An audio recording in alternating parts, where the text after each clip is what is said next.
afternoon, everybody. My name is Aditya, and I'm representing one of the Tata Group companies called Tata Elxsi. From gridlock to green lanes, that's a worry that I also have because very quickly I need to leave this place and head to the airport. I have a flight at 7. I'm not sure if I'm going to make it.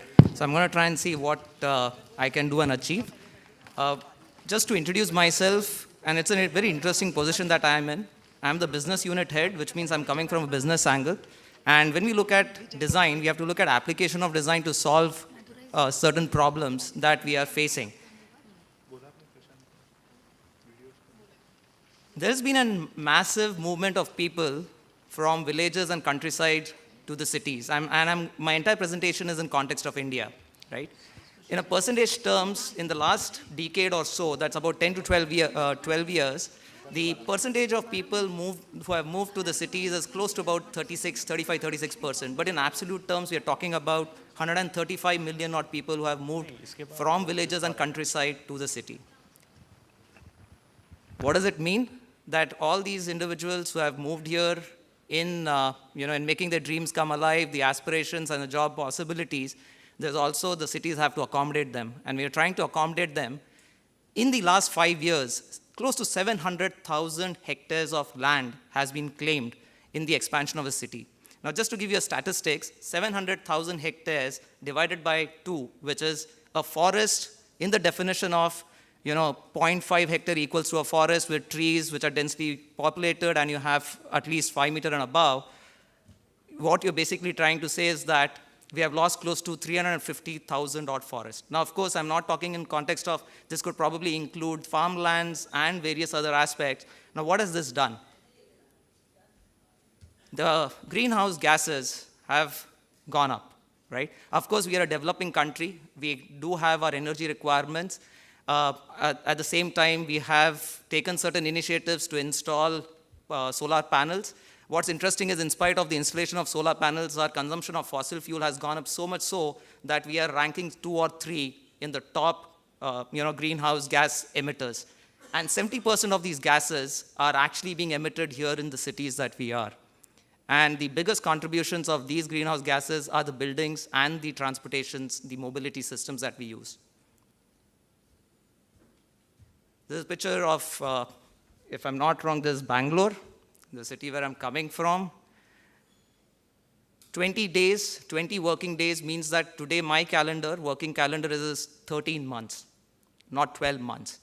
This is roughly about 4 to 5 days, 4 to 5 hours is what I'm spending on a weekly basis behind the wheel.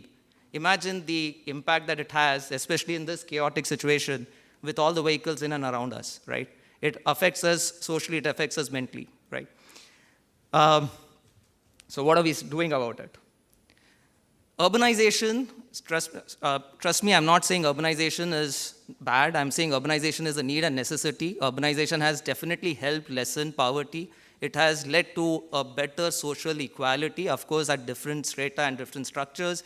The middle class has improved and increased to more than 350 million, and this is going to continue to grow at somewhere between 5 to 6%.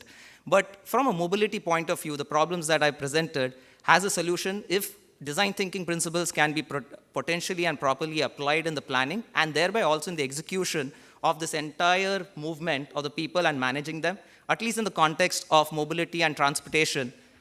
If design thinking solutions can be taken up towards sustainable solutions, creating opportunities for seamless mobility, but at the same time, making sure it is both personal and private because there is a private space that we would want if you're going to spend time, but at the same time, also have a better infrastructure.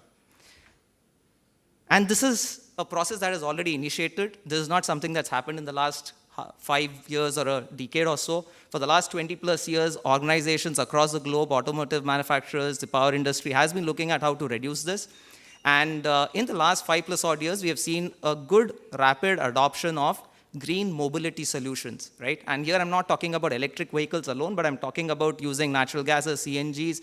I'm talking about battery electric vehicles, alternate fuels, flex fuels, and I'm proud to say that almost all the automotive manufacturers in our country are adopting multiple different platforms in order to address this.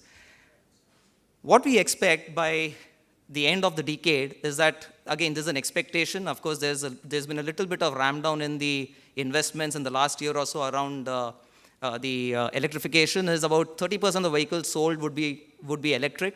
But here's the point: 75% of these vehicles are expected to be electric by 2050. But while we do move towards electrification per se, there are still questions that we keep asking. To be honest, the research that we did, we realized that not everybody we are keen to buy electric vehicles. The price points have come down to the extent of making, affordability is there, but we're not very sure of why we want to go down that path. And the ones who are buying are the ones who actually are doing this as a second vehicle or buying as a second or a third vehicle. That's because there are a lot of questions and anxieties that we have amongst ourselves. And one way to address this anxiety is to use the infrastructure and the assets that are within the car in such a way that it kind of educates us and gets us feel more comfortable. See, HMI or the dashboards, the clusters, the in-vehicle infotainments are nothing but screens. And these screens have a way of connecting to the outside world. And through this window to the outside world, the data that can be brought forward and the way the data can be presented is no more a data, it becomes information. And that information can help us realize that there are ways in which we can actually overcome the whole anxiety factor. Can the data tell me how soon and how close am I to a charging station? Is the charging station on a combustion engine, is the charging station based on a coal and a fossil fuel, or there are solar panels, right? While doing so, also educate us on how we are contributing back to the society, how we are contributing back to the environment, by telling us that how many plants or how many trees did we save, or how many trees as a result of the greenhouse gases we were able to plant again, right? So we kind of gamify it, and then you can have a leaderboard, kind of make a society around this and get more and more people to promote this. But having said that, is this going to be enough? Should we start looking at a combination of private and an infrastructure, a public mobility solution? Why is this important? Only 7.5% of Indians today own four-wheelers. In the next 20-25 years, the number of four-wheelers on the ground in cities across the country are going to grow by 9x, right? Now, you see in the picture, imagine where is the space for us? And if the adoption of mobility solutions, green mobility, is just going to be at 75%, and still we do not know how soon we are going to transition to non-fossil fuel-based powering solutions, there has to be something that needs to be done. And that basically brings together a solution towards bringing all the possible mobility platforms, be it the road network, be it the last mile enablers, as well as your buses, your transit systems, your roadways, and the waterways. I'm taking an example of the work. We've been associated with Kochi, and we are very proud for the work that we did with Kochi. In 1999, Kochi decided that they had to have a different infrastructure setup. It's a small city in Kerala. It's a city made out of 7 different islands. So they have waterways, they have roadways, they have buses, and a lot of other assets associated with them. And they wanted to increase and compound the heritage value of Kochi, but at the same time make them a technology and innovation hub. And this is what Kochi did. They are the first metro. It's a tier 2 city, but they're the first metro city to have brought all possible modes of transportation on a single network. Very recently, they have launched what they call a Kochi Open Mobility Network. It's a platform. On this platform, they have been aggregating as many possible different modes of transportation, thereby leading to a scalable, inclusive, as well as an enjoyable drive. By the way, what you see in the front is actually an elephant with its tusk, right? That's a livery and that's how you actually, through research, we realized that we wanted to also ensure that Kochi lives up to its name and its heritage. Kochi Water Metro went live last year. Our Prime Minister, Mr. Modi, he went and he inaugurated this. What's important is 20 years back in Japan, I was using a Suica card.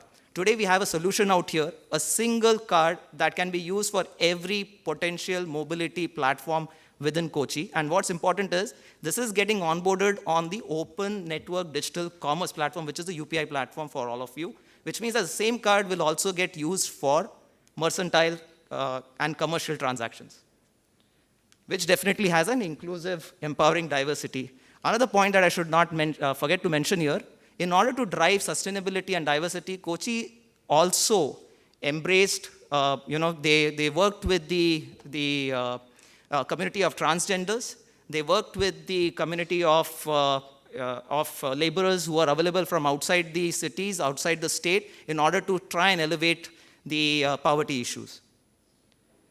And all of this can be done using design.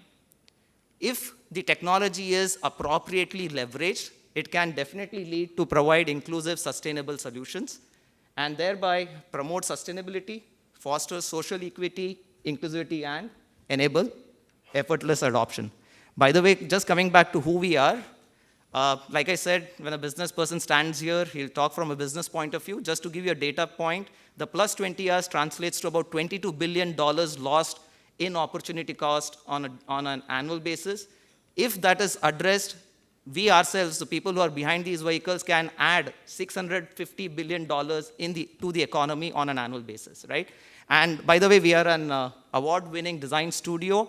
We recently won a German Design Award along with Tata Motors for the work that we have done, and people are using Tata Motors vehicles. You actually are experiencing what LXC does along with Tata Motors.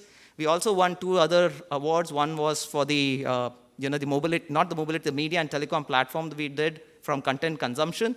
And if you drink tea, Chayos, like Chai Point, has certain vending machines that was brought in, that was designed, engineered by LXC to bring in sustainable tea experience. 50 plus odd teas can be brewed, right? So thank you so much. If there are any questions, I can take them. I think I'm on time.